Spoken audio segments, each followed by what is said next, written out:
lo que se trata es de que debatamos entre todos sobre los recortes, sobre la LOMCE y también, importante, que ya desde aquí empecemos, que salga gente, que salgan grupos, que empiecen a trabajar, que empiecen a preparar la huelga de mayo del conjunto de la enseñanza, que sabéis que tiene lugar ese día, que luego explicará Lucía en qué un poco los actos que va a tener lugar. O sea, que no se trata de que nosotros aquí demos un rollo, sino que debatamos entre todos. Nosotros lo que vamos a poner solamente es, de forma muy breve, las bases que puedan ayudar a generar ese debate entre todos. Y luego, teniendo claro un poco, sabiendo un poquito más los recortes, sabiendo un poquito más de qué va la LOMCE, se trata de debatir cómo lo vemos y qué tenemos que hacer o qué podemos hacer como, en primer lugar, como trabajadores o como estudiantes o como padres o como ciudadanos en general. Porque, como le decíamos a los medios de comunicación, el problema de los recortes y de la LOMCE, el problema de la educación no solo afecta a la comunidad educativa, sino al conjunto de la sociedad. Esa es un poco la idea de lo que queremos hacer. Por contextualizar el tema de la LOMCE, entramos por la LOMCE. Todos sabéis que aproximadamente en verano de 2007 se empiezan a ver los efectos de la crisis. La crisis que la generan los mercados, pero que tienen nombre y apellidos. Y a partir de ahí, los distintos gobiernos, que son los que han llevado a cabo una serie de políticas que nos han traído a esta situación, son los que ponen en marcha las mismas políticas y dicen que nos van a sacar de la crisis. Las políticas de la austeridad, que de austeridad no tienen, bueno, de austeridad porque se trata simplemente de recortes. Y estamos viviendo una situación en la cual hoy salía ya en los medios que hay en España 6.200.000 parados, que el 57% de los jóvenes españoles están en paro y otros, sin tener en cuenta, muchos miles que se han tenido que ir. Tenemos recortes en todos los servicios públicos, desmantelamiento de servicios públicos y sociales. Y es en ese contexto en el cual tenemos que situar los recortes en la educación y la LOMCE. Porque la suerte de la educación es la suerte que corre este país. Son dos problemas que no se pueden desligar. Por eso ya a mí me interesaba situar el problema de los recortes, el problema de la LOMCE en el contexto de la crisis y de las políticas que se están llevando a cabo. Si no me equivoco, ha habido 3 borradores de la LOMCE. Ayer se conocía un dictamen del Consejo de Estado sobre la LOMCE que, bueno, de alguna forma se pueden hacer muchas lecturas, pero de alguna forma podemos decir que es un cierto, entre comillas, varapalo a la LOMCE y, por tanto, al ministro Wert, que pone en cuestión determinadas cosas de esa ley. La situación actual de la LOMCE es que una vez que hay ese dictamen del Consejo de Estado, que no es vinculante, luego el ministro y el gobierno podrán hacer lo que quieran. En 10-15 días, es decir, a partir de hoy, en 10-15 días va a ir al Consejo de Ministros, que posiblemente aprobará, y a partir de ahí se inicia el trámite parlamentario. De forma que a finales de octubre, noviembre, entre octubre y noviembre, posiblemente se va a dar a luz a esta nueva ley. Importante recordar que es una ley que no estaba en el programa del PP, ni tampoco se mencionó en la investidura del señor Rajoy, con lo cual es una razón más que nos hace ver las mentiras a que nos tienen acostumbrados y que nos hace ver la deslegitimación que tiene este gobierno. Es una ley que consolida los recortes educativos que ya tenemos, que no tiene memoria económica, que se ha hecho de espaldas a la comunidad educativa, que parte de la premisa de que la educación, para que sea de la calidad, no significa o no conlleva que tenga que haber recursos. Con lo cual, y perdóname la expresión, puede dejar a la educación en bracas, sin ningún problema.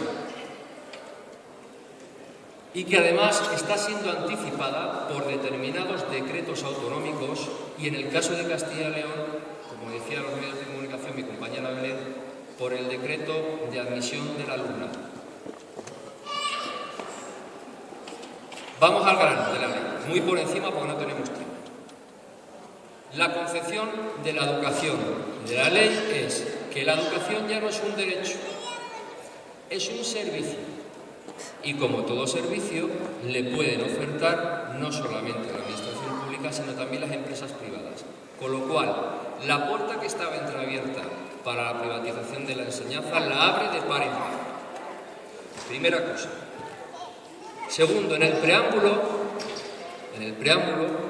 dice que la educación tiene que servir, no lo dice exactamente así, pero yo lo leo así, para que lo comprendamos todos. La educación tiene que servir para mejorar la competencia capitalista con los otros países. Con lo cual, profesores y alumnos no dejan de ser mera mercancía.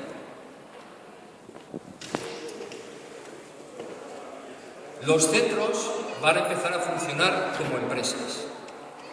¿En qué se concreta esto? La financiación va a venir dada en gran parte por los resultados obtenidos. Si hay resultados, hay financiación. Si no, no hay financiación. Por ejemplo, también lo que se dice es que los centros educativos tienen libertad para llevar a cabo actividades, utilizar infraestructuras con el fin de obtener beneficios, dinero, para poder funcionar. El director pasa de ser un compañero, una persona que dirige el centro con un equipo, a un gestor profesional, con aumento de competencias. Y esto en detrimento de las competencias que hasta ahora tenían los órganos colegiados, muy especialmente y significativo el Consejo Escolar. El director, además, tiene la competencia de poder elegir los profesores, o una parte de los profesores. Veremos cómo se concreta esto. Pero esto significa que, por ejemplo, para llevar a cabo un programa de calidad que denomina así la LOMCE, el director puede crear un perfil ad hoc, un perfil que se ajuste a eso. Es decir, que yo puedo decir, yo, director Agustín, imaginaos, no voy por ahí, pero si yo fuese director, puedo decir, vamos a ver, quiero este programa que se le voy a hacer para meter a mi amiguito, o a mi primo, o a mi cuñado. ¿Qué tiene mi cuñado? ¿Cuál es su currículum vitae? Esto y esto. Pues digo, pues ahora el perfil del profesor que necesito tiene que tener esto. Con lo cual, la igualdad de oportunidades y la democracia en el acceso quedan laminadas. Y lo que se impone es la dedocracia, la arbitrariedad, el amiguismo, el enchufismo. Y también, con perdón de la expresión para que me entendáis, va a haber mucho lameculos, o fomenta eso. Se establecen rankings según pruebas exteriores, rankings que puedes hacer públicos, con independencia de la situación geográfica de los centros, con independencia de la problemática. Resulta que al final los centros con peores resultados van a tener menos recursos. Si tienen menos recursos, van a estar en el ranking más abajo, con lo cual esto se convierte en un círculo vicioso difícil de romper. La privatización, como hemos dicho. Se podrá concertar la FP básica. En teoría, hasta ahora, solamente se podían concertar las enseñanzas gratuitas. Hasta ahora, en teoría, porque se concertan más allá de las gratuitas, se concerta también el bachillerato FP. Pero ahora, digamos, eso se queda legislado. Estos famosos colegios del Opus Dei que segregan por sexos, antes no podían ser concertados. Ahora en la ley se blinda esa posibilidad. Se fomenta la especialización por centros, según tipología de alumnado, funcionalidad, etc. Con lo cual se segrega a los alumnados. Vosotros aquí, que tenéis determinadas características, vosotros allá. Y esta especialización, además, se va a producir en el bachillerato. Con lo cual, lo que va a hacer es la supresión de bachilleratos que, según estudios, supondrá que 2.500 profesores van a ir a la calle. Y estas son las medidas del gobierno que fomentan el empleo. Muy importante, le decíamos antes, el tema de la ausencia de la democracia en los centros. Si antes de aprobar la LOMCE había bastantes, digamos, lagunas democráticas en el funcionamiento de los centros, ahora queda todo eso, digamos, totalmente desaparecido. El Consejo Escolar, que tenía poder decisorio, ahora solamente va a ser un órgano consultivo. Y quien va a asumir esas potestades, igual que los claustros, que pierden poderes. Los claustros son las reuniones de los profesores. y esas competencias, esos poderes van a pasar concretamente al director. Para los estudiantes supone una carrera de obstáculos, porque tienen que hacer una y otra prueba tras otra, pruebas externas, reválidas, para aprobarlas o tienen que aprobar la reválida, etcétera, etcétera, etcétera. En lugar de facilitar, dificulta. Y en el currículum, por ejemplo, desaparecen o tienen menor presencia asignaturas que pueden ser incómodas para el sistema. Aquellas normalmente que decimos que generan un pensamiento crítico, que hacen pensar, pues esa es la presencia ve disminuida. Estoy pensando sobre todo en la historia, sobre todo. Hay más, porque también pierden papel las asignaturas ligadas con la creatividad, el tema de música, de artes plásticas, etc. Calidad de la enseñanza. La LOMCE sabe qué significa ley orgánica de la mejora de la calidad de la enseñanza. Supuestamente es para mejorar, pero por ejemplo, el tema de la afinidad de las materias desaparece. La afinidad de las materias es que un profesor, digamos, de una asignatura que da una determinada materia, puede dar otras que sean afines, parecidas. A partir de ahora van a poder dar cualquier cosa. Imaginaos la situación para el profesor, pero y sobre todo, la calidad educativa que se desprende de esto para los propios alumnos. Y se produce, para terminar, un empeoramiento de las condiciones laborales. Por esto que decíamos de la afinidad y de la movilidad. Conclusión. Nos retrotrae al franquismo. Privatización. El neoliberalismo llega a la escuela, con todos sus efectos. Ausencia de democracia. Empeoramiento de las condiciones laborales. Disminución de la calidad de la enseñanza. Nos retrotrae la educación 40 años atrás. La LOMCE es una carga de profundidad a la línea de flotación de la educación. Va a suponer la desaparición de la educación tal y como la conocemos. Tendremos tiempo de hablar un poquito más de qué propuestas tenemos que trabajar, cómo tenemos que luchar, pero como creo que eso sería enrollarnos demasiado y va a salir con el debate, yo me callo y doy la palabra a mi compañera que nos habla un poco de los recortes aquí en Segovia y también en general en el resto del Estado. Belén. Yo voy a hablar un poco en líneas generales de los recortes educativos que estamos sufriendo en todos los sectores. Y por empezar, por lo que me toca, empiezo con el sector del profesorado, en el que al haber un aumento de ratio en el alumnado por clase, pues hemos tenido una pérdida de profesorado, sobre todo interino, que ha ido a la calle. Tanto en la educación primaria, infantil y secundaria, como en la universidad. Sigo con las becas, que también ha habido un recorte tanto en las becas de universidad como en las becas de los transporte escolar, ayuda de libros, ayuda de comedor, etc. Una de las cosas que ha pasado aquí en Segovia y que está pasando en la Comunidad de Castilla y León y a nivel de Estado es que esta plataforma ha hecho un estudio sobre las plazas libres en los centros públicos con datos de la Consejería de Educación de Castilla y León. En Segovia capital tenemos 1.306 plazas públicas libres en centros públicos, solo en Segovia capital, mientras se están concertados 134 unidades solo en Segovia capital. Sobran 71 unidades concertadas.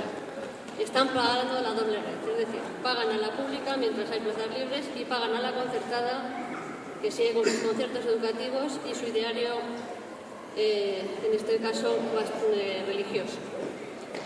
Respecto al decreto de admisión que ha hablado el compañero Agustín, la verdad es que aquí en Segovia va a afectar también en cuanto a lo que los alumnos de cuarto de la ESO no tienen garantizada la plaza para bachillerato en el mismo centro durante el cual han cursado cuarto de la ESO. ¿Por qué? Porque van a hacer los bachilleratos, los van a implantar en varios centros, el bachillerato modalidad de ciencias en un centro, el de artes en otro, el científico-tecnológico en otro, con lo cual no tiene garantizada la plaza de cuarto de la ESO, los alumnos de cuarto de la ESO, en el mismo centro durante el cual han cursado los estudios. Respecto a la oferta de empleo público que ha salido en Castilla y León, nos parece ridícula el que haya 176 plazas, que es el 10% de la tasa de reposición de las jubilaciones que hemos tenido estos 2 últimos años. Hablar también que el personal de servicios complementarios, como son los compañeros de comedor, los servicios al comedor y transporte, y etcétera, han sido privatizados el 90% aquí en Segovia. Y esto seguirá así. Aparte de que ya el personal laboral tiene el despido en el aire, quiere decir que pueden hacer con ellos lo que quieran. Tenemos aquí también un problema en Segovia, que son los porteros de colegio, que en su día hubo un rifirrafe entre el ayuntamiento y la Junta, que si el ayuntamiento los quitaba, la Junta iba a sacar una orden para que sean personal suyo, etc. Pero mientras tanto los colegios, aunque a pesar de que todavía tenemos porteros de colegio, no sabemos el futuro que van a tener en los centros. Y ya por último, deciros que lo que ha salido de la ESO rural, que después de haberse movido los pueblos que han querido que continuase la ESO rural, pues bueno, el futuro de los otros centros como son Lo Vallelado, Turega, no creo que recordar, Vallelado, Lombrada, Serramini y Abades, que ya se lo quitaron el año pasado, no saben si lo van a tener garantizado tampoco. El futuro de la ESO rural también está en él. Y eso, a grandes rasgos, lo que pasa aquí en la provincia de Segovia. Os doy paso a la compañera Lucía, que nos va a hablar de la siguiente movilización, que será el 9 de mayo. Bueno, pues nosotros, de cara a la huelga del 9 de mayo, necesitamos una organización de estudiantes segovianos. Últimas movilizaciones hemos tenido pues una notable desorganización porque entre distintos colectivos no nos hemos puesto de acuerdo. Entonces, nosotros hacemos un llamamiento. Estudiantes anónimos de cada centro, universidad, colectivos, estamos abiertos a todo. Vamos a pasar, bueno, pues una hoja para contactos, para posibles movilizaciones y sobre todo de cara al 9 de mayo.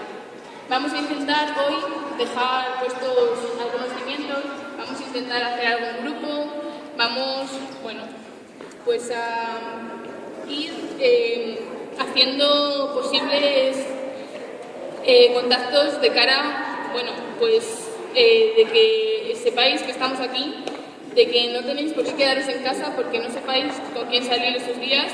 Entonces, bueno, pues poco más.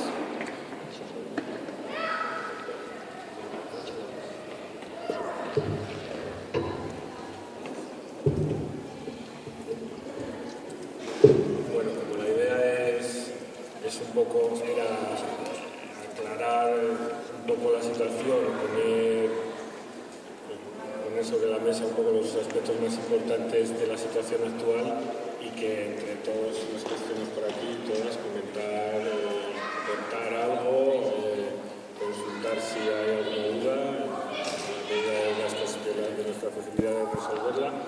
Entonces, pues nada más, hemos intentado describir un poco el panorama actual de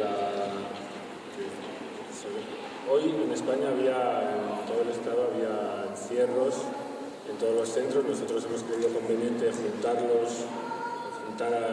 todos los que quisieran participar de la comunidad educativa aquí, bueno, como un edificio emblemático y centro neurálgico de la educación y de la cultura en Segovia, y era la idea, ¿no? De contar cada uno, de comentar, intentar organizarnos y saber que hay un núcleo, que hay una lucha en educación que es importante, y animar también a todo el mundo y que vosotros animéis y hagáis extensivo en vuestros círculos que estamos en lucha y que esto pues, es bastante frustrante, ¿no? Que tenemos una ley que realmente es frustrante, ¿no? El planteamiento de segregación que se plantea y con criterios absolutamente economicistas, algo inhumano, algo en el que solo vale el dinero, solo cuenta, lo decía el ministro, no estudiéis carreras que os gusten, estudiar carreras que os den dinero. Bueno, es un poco locura, ¿no? Y eso de elegir, ¿no? O universidad o FP, ¿no? Restringir, se trata de restringir, al final el planteamiento es que la educación sea algo elitista, que esa élite, que lógicamente sea una élite adinerada y que tenga una situación más privilegiada al menos que otros sectores, pues sean los que luego conduzcan en las políticas y el gobierno, ¿no? Y la verdad es que es bastante flagrante. Entonces, bueno, pues se abre un turno de palabra, aportar todo lo que queráis y comentar también que además de lo de el 9 de mayo, la huelga de educación, huelga general de educación, que se convocará pues por la mañana una concentración de estudiantes y de todo.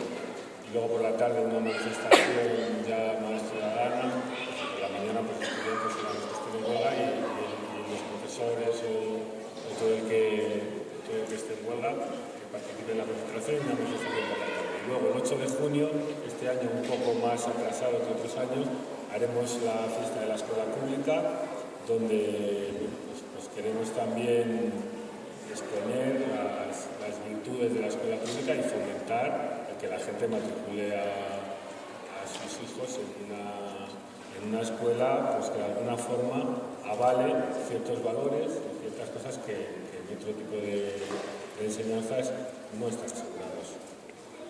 Entonces el 8 de junio será, ya le daremos publicidad, pero bueno, pues vaya sonando también. Se abre un turno de palabra, comentar lo que